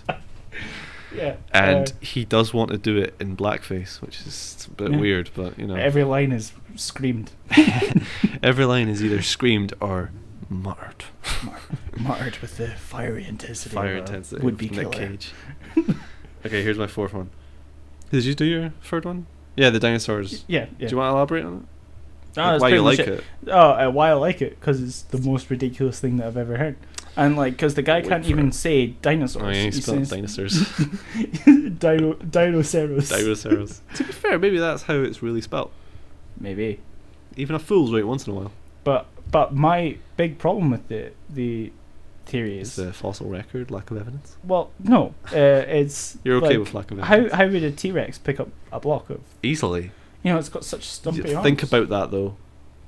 Those arms are stumpy, right? But a T-Rex was rocking at 15, 20 foot, something like that. Mm-hmm. So the muscles on those things had to have been strong anyway. And how do you train dinosaurs? I doubt they were domesticated. Same way you train a dog. You feed it, and if it doesn't, you smack it on the nose. I'm serious. Think about it. A T-Rex's arms would be incredibly strong. Mm-hmm. They look funny compared to its size, but it was probably used for balance, for sex. I'm serious. That's the theory of it. Probably. I really wanted to be a paleontologist when I was a kid. Yeah. And I was like, oh wait, what? They're all dead? Fuck that. Like, no interest anymore. My fourth one is, I think it's Colorado Airport. Or it's the Denver Airport. I think it's the Denver Airport in Colorado. Mm-hmm. Denver Airport is incredibly over budget. If you look at it from the air, it looks like a swastika. They buried the original airport underneath it. Right. So there's an entire essentially city underneath that airport that you can still get access to. Right. But only certain vehicles and whatever can get access to it. There are Freemason murals all over the walls. Oh. There's a capstone. There's these big murals that show life on Earth being really good, and then there shows like a stormtrooper, like with a sword killing the dove of peace, and there's these kids screaming and crying, tears of blood, and then at the end there's like this big, all the people of the world united under this big heavenly light. And conspiracy theorists believe that the Denver airport is the headquarters of the New World Order, and that when the Black Helicopter Army comes out from there and starts like just killing everybody off with fluoride guns or whatever, that's going to be a safe zone. Right. Because it is a strange airport. I really want to go to it. It's got one of my favourite sculptures. It's got this giant blue Mustang with red eyes that glow at night. And it's a creepy looking place, but I love it. It's got these it's got crazy murals. It's got like Nazca symbols on the floor. It's just a spooky thing, and it's completely useless. Because there's another airport in Colorado which is much more useful, and the Denver one cost billions. It's never made back its money, and it's just this amazing place. You need to look it up. Everyone needs to look up the Denver airport, and if you can, if things start getting hairy, go to Denver. Just wait it out in the airport, because that's clearly going to be a safe zone. I love the Denver airport. I've never been, but I really want to go to the Denver airport to see all the crazy shit in it. Okay. Yeah, there's it's anecdotal evidence, but to me it's still evidence of somebody that worked at the airport who said that there are aliens working underneath it, and one day an alien rode an elevator with somebody and his disguise fell off and they saw it was a reptilian and they were screaming and the alien screamed at him and ran away. And yeah, it's hidden bunkers. The black vehicles only are allowed underneath, and of course it looks like a swastika from the air. So there you go. Denver Airport is my fourth. Wow, it's amazing. We're getting pretty intense here. That's because I really like it. Right. My next one is that Obama can control the weather. Yeah, I'll go with that. Right. Wait, Sean Connery controls the weather. We've been over this. We have, but it's actually Obama in the guise of Sean Connery. Yeah. That's a real true fact. So the leading evidence, heavy quotation marks for this, is that when under pressure because of the IRS scandal, the Obama administration used a top secret weather machine to create a tornado that devastated Oklahoma. Does this tie into the Indonesian tsunami, which was probably also caused by Obama and HARP? Maybe. We're going down the rabbit hole here, people. Yeah. My last one's a bit broad, and I kind of regret putting it. Okay. but it's how. In fact, my fifth one I'm going to tie into a conspiracy theory I've just made up right now. Okay. One of my favorite things to do is to watch YouTube documentaries about conspiracies, and I'm talking the ones that are 4 hours, 5 hours long, because by and large they're all made by fundamental Christians who don't quite understand what fact is, and they don't quite understand what hypocritical, and they really don't understand, which amazes me most, is not knowing what the fuck they're talking about.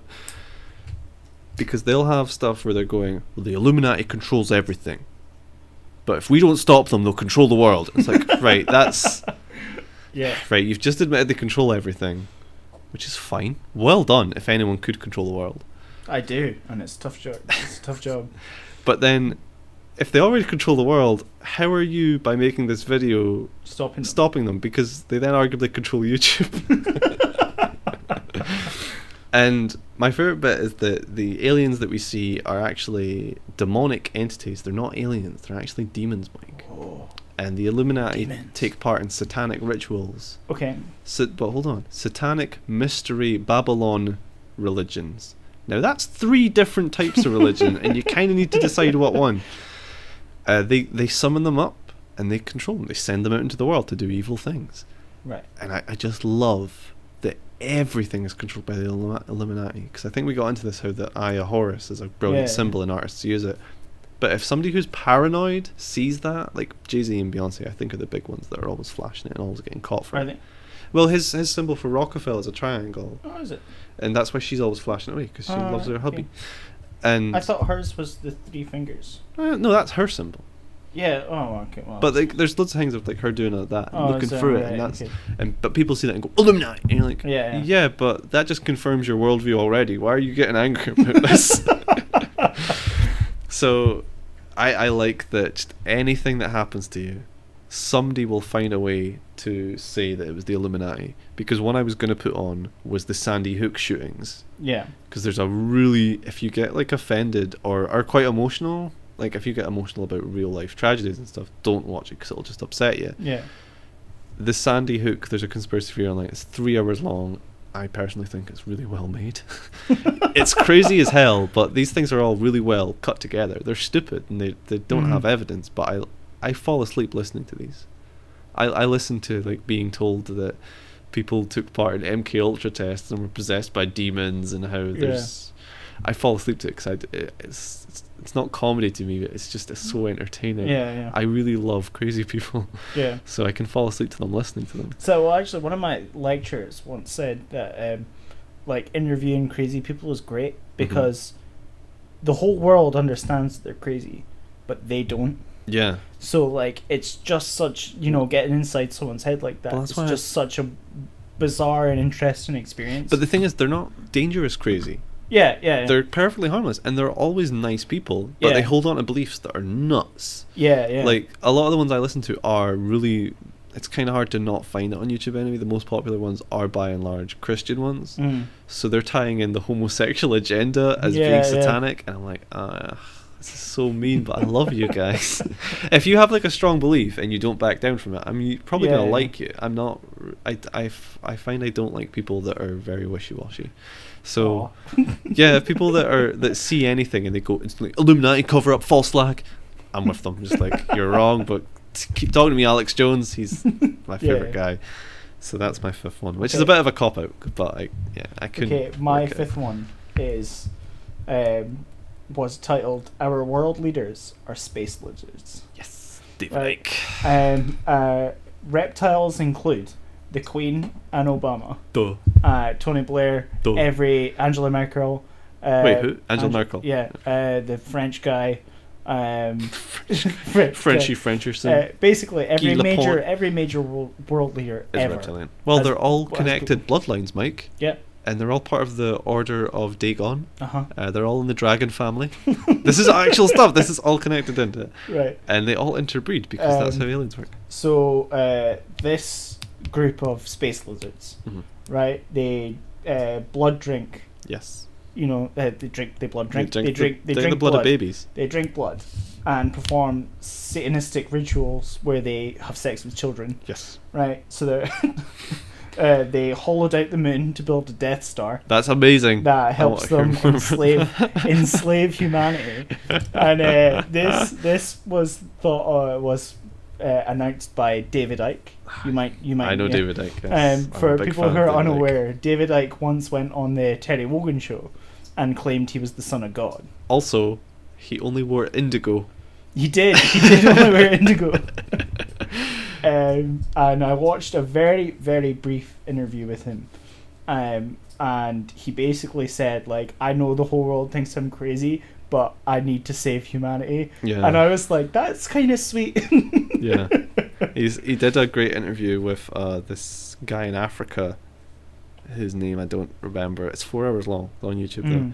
And it's where this guy ties in his religious beliefs about dragons and the Anunnaki with David Icke's, and David Icke keeps going, yeah, that ties into mine because of this evidence. Like, that's not evidence.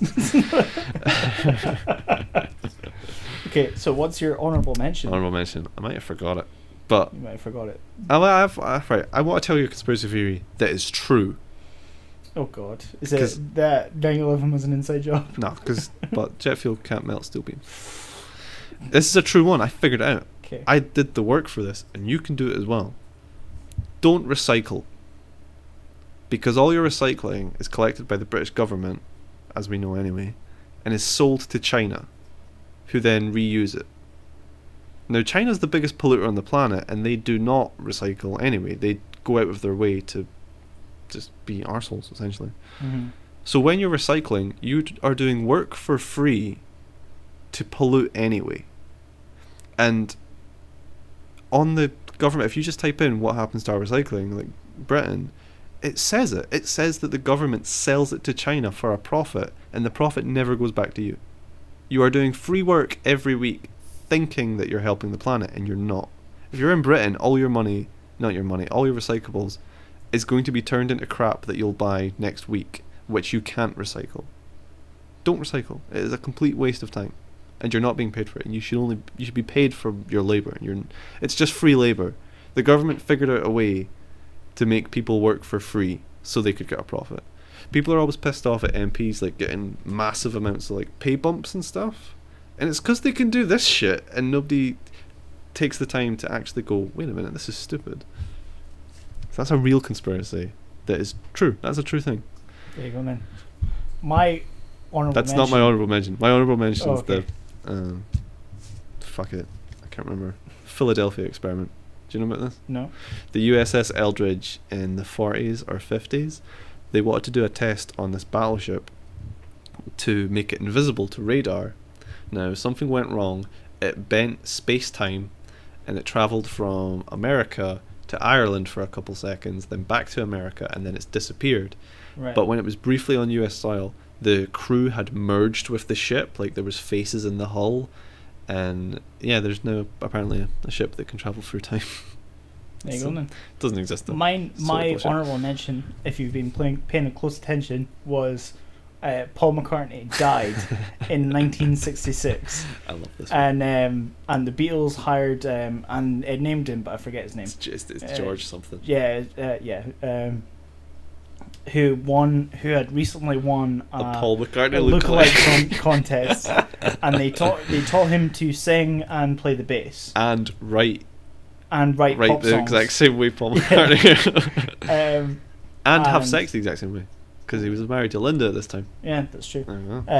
I So basically, the theory goes that Paul McCartney was driving down the road, and there was a hitchhiker, and he stopped to pick the hitchhiker up, and she freaked out when she realised who it was. Mm-hmm. And like somehow he lost control of the car, and he crashed into a one of the oil trucks. Uh-huh. Yeah. Which somehow cut off his hands. Mm-hmm. Right. Because of plot. Yeah, because of plot, he hands. lost his hands. Right. And then the thing exploded, and he was decapitated. Mm-hmm. Right, and burned. So okay, that then makes the detail that he lost his hands useless. Well, the reason that he couldn't get out of the car. Oh, he lost his hands. He was trapped in the. Yeah, couldn't use his nubs. Yeah. And she was knocked unconscious. So so they died. Rip in And peace. if you play certain songs back, you can. They say I Paul think is it's dead. Hey Jude, where he says Paul's dead. Paul's dead. And there's loads like the Abbey The Road. Abbey Road album. He's out of step with the rest of them. That's the one with the four of them walking. If you can't visualize it, not you, Everyone, listeners. I know. Just I'm saying, just. Everyone saying. likes the Beatles except me. I'm just helping Okay, people home, okay. right? It's like a funeral procession where John's the preacher, Ringo is a mourner, and George is the gravedigger. And Paul's in the coffin. Paul's the dead. Yeah. Because he's out of step. He has a cigarette, which was some symbol of death. Yeah. He hasn't got shoes on, Which is a mafia symbol of death. yeah.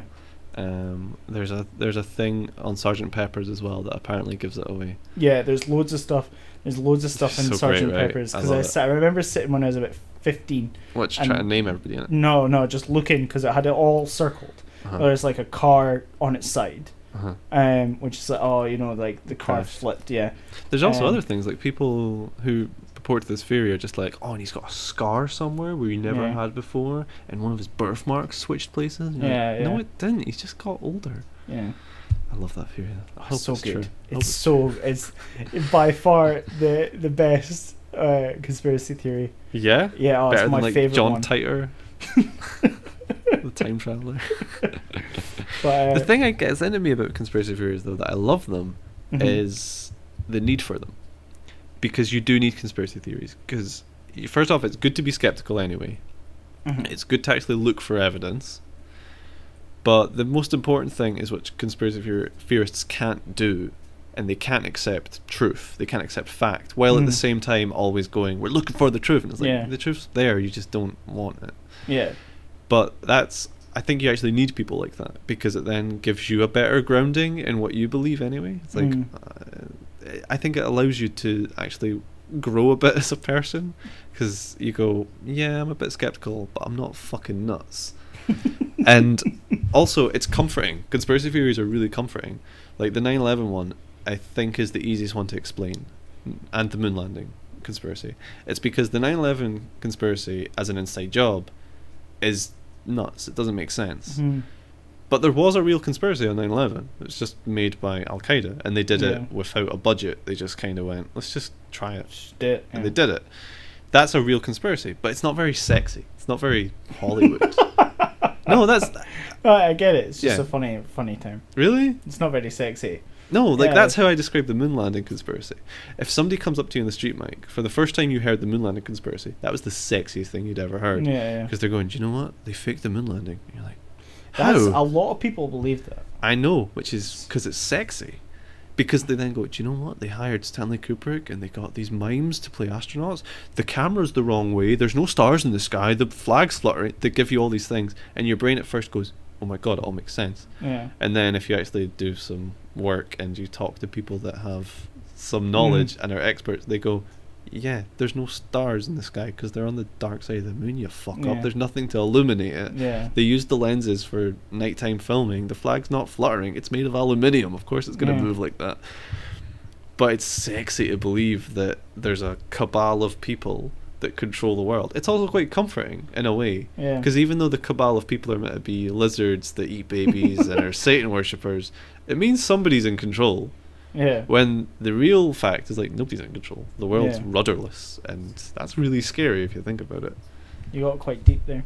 That's a Alan Moore quote, Oh, okay. essentially. But I subscribe to that. Nobody's actually in control of the world. It's just really old geriatric people kind of trying to make things a little bit better, and it doesn't always work, or it doesn't ever work. I want to go on a slight tangent. You have used cabal quite a lot today. Cabal. Yeah. Yeah. Is that your favorite word? I'm writing a script about it. Are you actually? Yeah. Yeah. It's not For very- for this. No, for Stacey actually. Right. Okay. So She doesn't what know is it. your favorite word? My favorite word. Uh, Fun dark. I don't know. I don't know. My favorite word. yeah. Ah. Is that something nobody has ever asked you before? I've been asked. I've probably just not gave the same. Saber. There you go. I'll say Saber. it's saber today. See, I like morose. Morose. Oh yeah.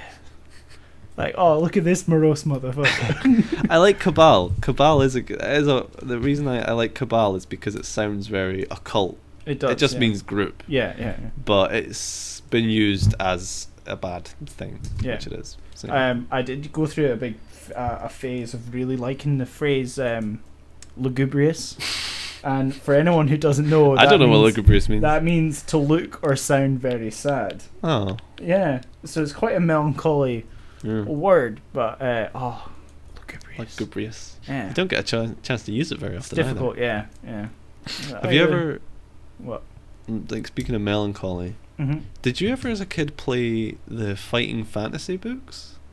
No. Right, they're brilliant. They're choose your own adventure essentially. Oh, right, okay. I've been trying to find them So because it's like if you want to go through the trapdoor, go to page X. 5, yeah. Yeah, I love them. Been trying to find them, and they're quite difficult to find. You used to be able to find them in charity shops, but they've been snatched up. I've got about 30 of them back in Perth, but I just want more of them because they're great. They've got these like beautiful little worlds, and yeah, they're cheesy, and like the plot lines are kind of lame, and there's loads of like stuff that's risible about them.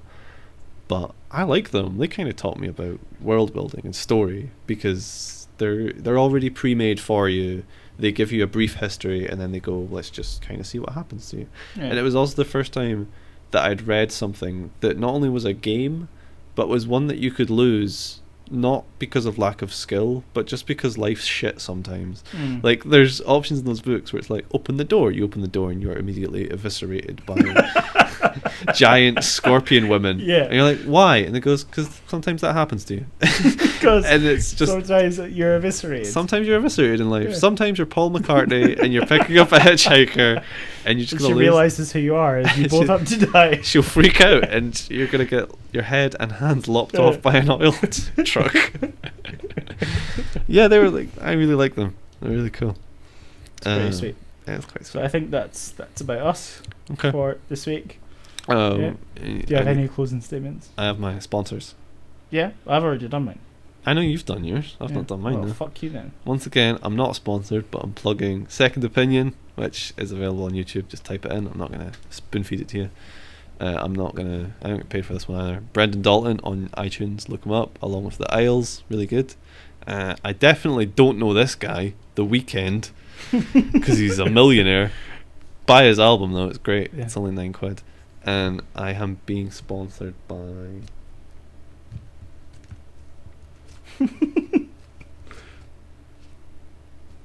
He's reached into his wallet. Yeah, he has. What's he looking for? Oh, I might have a winner. Oh, the AAA card for Underground Aberdeen. You get 10% off food, 10% off drinks, free food Wednesdays 12 to 5, free entry before 12, and it's spelled B and a 4. So hardcore nights. Oh, that's how you know it's good. And it's also available in the Korova Bar Kitchen. And it's not Korova anymore. It's the Belmont Social Club. Shows you how often I go out then, don't you? That's true. Yeah, AAA card. Yes, that's what you're sponsored by. I'm sponsored by not Korova. Well, this has been Get No Mojo. I'm Mike Taylor. I am the Prophet. Have a good week, guys. Allah Akbar.